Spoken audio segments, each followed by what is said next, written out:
Agora vamos falar desse tópico a respeito das temperaturas. Então, o que é temperatura? Você vai fazer, a maior parte das pessoas tem mania de confundir temperatura e calor. Na realidade, são coisas totalmente diferentes. Temperatura é a variação da energia cinética de um corpo, ou seja, quanto o corpo está mais quente, maior as temperaturas, ou que a agitação das moléculas. Então, o termômetro ele serve para isso, para medir a agitação dessas moléculas. Então, por isso que você tem as escalas termométricas. Então, o que eu tenho que saber? Que a temperatura é o que? A medida da energia cinética entre as moléculas. Então, na realidade, você, ao falar um termômetro, o que é um termômetro? Ele é graduado, você sabe que o termômetro está na escala Celsius e na escala Fahrenheit, que é o caso de línguas inglesas. Mas só que você também tem a escala Kelvin, que é a escala zero absoluto. Então, ó, o zero absoluto é quando as moléculas param de vibrar. Então, quando eu falo em termômetro, o que eu tenho que saber do termômetro? Que eu tenho ele calibrado em dois pontos fixos. Quais seriam esses pontos fixos calibrados? Que seria o zero, que é a fusão do gelo. Então, ó, quer dizer que ó, você vai ter um gelo aqui, ó, então o 0 graus ó, é a fusão do gelo na escala Celsius. Então, fazer o que? Viram que, através de uma medida, encontraram 0 graus Celsius. Ah, se quisesse ter sido 10, teria, mas teria que mudar essa escala termométrica. Então, o que você tem que saber? Na escala Celsius, o primeiro ponto fixo é o que? 0 graus Celsius, por fusão. E depois tem a ebulição da água. Então você tem uma água aqui, ó, aí a água começa a entrar em vapor. Isso seria o que? 100 graus Celsius. Então, dois pontos fixos, que é fusão do gelo e ebulição da água. Aí perceberam que na escala Fahrenheit acontece ao contrário. Em vez de ser 0 graus Celsius, na escala Fahrenheit é 32 graus Fahrenheit. Então, 32 graus Fahrenheit. E aqui em cima é 212 graus Fahrenheit. Então aqui vem a escala Kelvin. Não, é a escala Fahrenheit. Então a escala Fahrenheit 212. Surgiu um ponto que vem a escala Kelvin. O que é a escala Kelvin? Que é 373 e 273. Que isso seria Kelvin, sem grau. Então aqui é a escala Kelvin. Então quer dizer o que? 0 graus Celsius equivale a quê? 273 Kelvin. E 100 graus Celsius, 373 Kelvin. O que seria o 0 Kelvin? Seria o que? Quando a temperatura, ou seja, corpo nenhum que pode atingir abaixo de 0 Kelvin, que seria o zero absoluto, ou seja, não tem como medir a temperatura abaixo de 0 Kelvin, que as moléculas param de vibrar. Através disso, usando as proporcionalidades, você encontra isso aqui, fazendo esse menos esse sobre esse menos esse menos esse sobre esse menos esse menos esse sobre esse menos esse. Então vai ficar o quê? Se eu colocar o esquema, vai ficar isso aqui, ó, C menos 0 sobre 100 menos 0 igual F menos 32 sobre 212 menos 32, que é igual, tira o zero que é aqui, K menos 273 sobre 373 menos 273. Surgindo aí a seguinte forma: C sobre 100 igual F menos 32 sobre 180, que é igual K menos 273 sobre 100. Se eu dividir tudo isso aqui por 20 denominador, surgirá essa forma: C sobre 5 igual F menos 32 sobre 9 igual K menos 273 sobre 5. Então aí eu encontro as escalas termométricas. Quero transformar Celsius em Fahrenheit. C sobre 5 igual a F menos 32 sobre 9. Ah, eu tenho 20 graus Celsius, quero em Fahrenheit. 20 sobre 5 igual a F menos 32 sobre 9. E multiplico cruzado.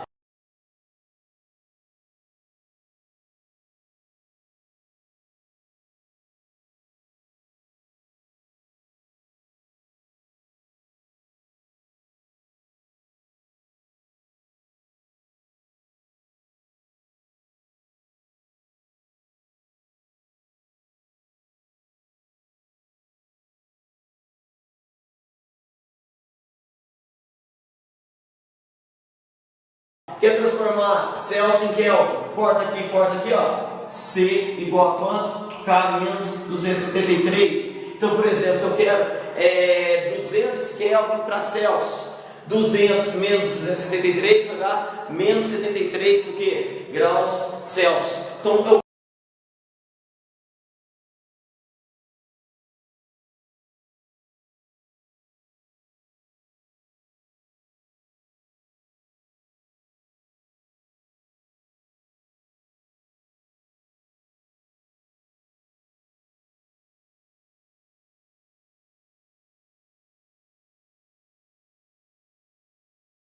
quero Fahrenheit para Celsius. O que eu faço? Eu tenho 80 Fahrenheit, eu quero transformar em Celsius. 80 menos 72 sobre 9 igual a C sobre 5. Aí eu transformo em Celsius. E também existe a variação. O que seria a variação? Que a mesma variação, ó, a variação na escala Celsius sobre 5 equivale à variação na escala Fahrenheit sobre 9. Que é a mesma coisa que a variação na escala Kelvin sobre 5, implicando que a mesma variação que você tem na escala Celsius é a mesma da variação na escala Kelvin. Então, por exemplo, eu tive uma variação de 20 graus Celsius e eu quero saber essa variação na escala Kelvin. 20 sobre 5 igual a ΔF sobre 9, aí eu multiplico cruzado.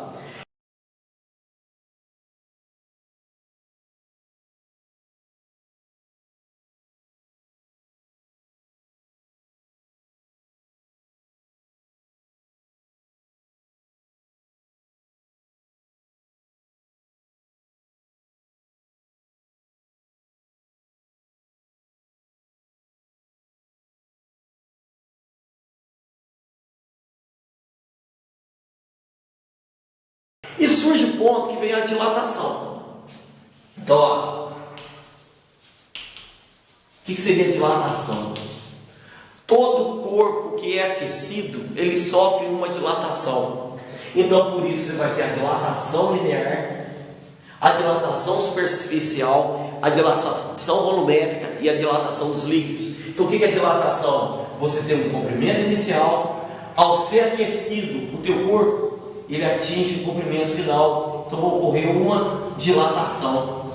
Por isso que depende do material alfa. O que é alfa? É o coeficiente de dilatação linear. Quanto maior é o coeficiente de dilatação, maior a dilatação. Para que usa dilatação? Por exemplo, você está mexendo com construção, você está tendo uma ferragem, então você tem um fio metálico, e ele vai dilatar quando tiver calor, e ele vai comprimir quando tiver frio. Isso tudo é o ΔL. Quando ele comprime, ΔL é negativo. Quando ele dilata, ΔL é positivo. Então, o que seria o ΔL? O ΔL seria a final menos inicial. E também o ΔL seria quem? O L0 vezes o coeficiente vezes quem? A variação da temperatura, porque se tem uma temperatura inicial, chegou uma temperatura final. Então, Δθ seria o que? Θ menos θ0. Então, a dilatação, ela baseia-se nisso. Então, dá uma pesquisada aí nos exercícios resolvidos e dê uma olhada. Você tem o comprimento inicial, o alfa e o Δθ. Só que acontece que também você dilata também em superfície. Por exemplo, você tem um passeio, é por isso que eles colocam aqueles riscos no passeio. Na linear, é por isso que deixa um espaço entre as linhas de trem. A CEMIG, ela não puxa muitos fios, porque senão tiver um dia frio, pode arrebentar a rede elétrica.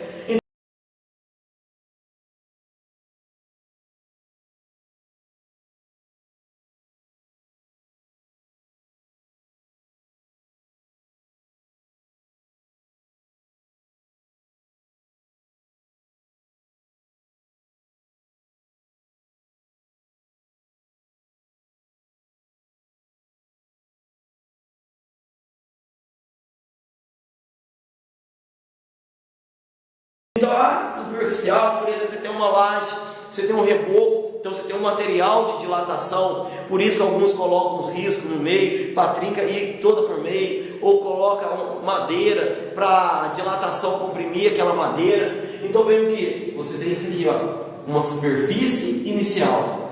Ao dilatar, Você chega a uma superfície final, mas acontece o quê? Que a dilatação, ela é em duas dimensões. Então agora você não tem mais o alfa, você tem o beta, que é duas vezes o alfa, que é o coeficiente de dilatação linear. Você tinha uma temperatura inicial, você tinha uma temperatura final. Então vai acontecer o quê? Delta S, que é a variação, seria final menos inicial. E o delta S é quem? A área inicial, que você pode calcular por base vezes altura, base vezes altura sobre 2, πr ao quadrado, que são todas as áreas do círculo, das figuras geométricas, vezes beta, vezes quem? Delta teta. E lembrando que delta teta, teta menos teta zero.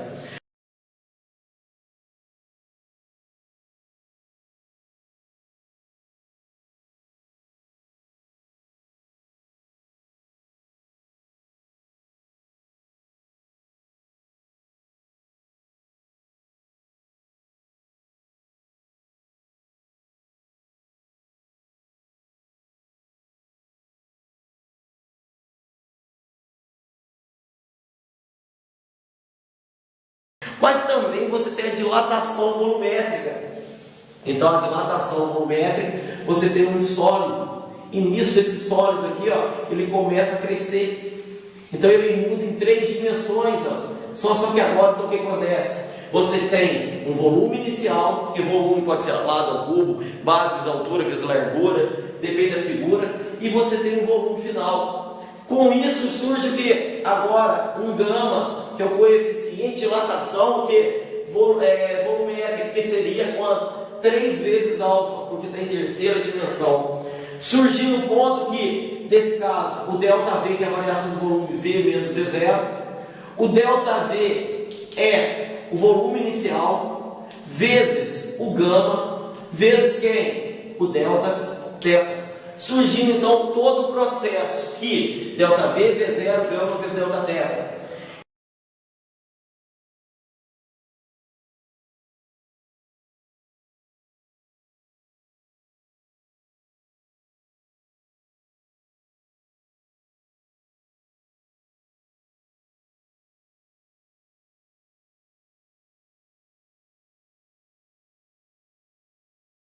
E você tem o que? Quando você tem um furo, por exemplo aqui, ó, se você tem um furo no teu material e ele dilata, esse buraco que dilata como se fosse do mesmo material, ele cresce também, ele não permanece do mesmo tamanho. E você tem a dilatação dos líquidos. Então, por exemplo, você vai comprar gasolina. Qual que é o horário melhor de comprar gasolina? De manhã. Porque você compra à tarde, no dia quente, ela dilata muito. Então, por isso você tem um recipiente muito cheio. Ele dilata. O líquido aqui dentro dilata muito mais do que o recipiente, então derrama. E isso aqui é chamada da ΔV aparente. Então você tem uma dilatação dos líquidos. Então nesse caso você tem o ΔV real, que é esse mais esse, que é igual o ΔV do recipiente mais quem? O ΔV aparente. Como é que calcula ΔV do recipiente? V0 vezes gama do recipiente vezes delta teta. Como você calcula ΔV real? V0 vezes gama do líquido vezes delta teta. E do aparente? V0 vezes gama do aparente vezes delta teta.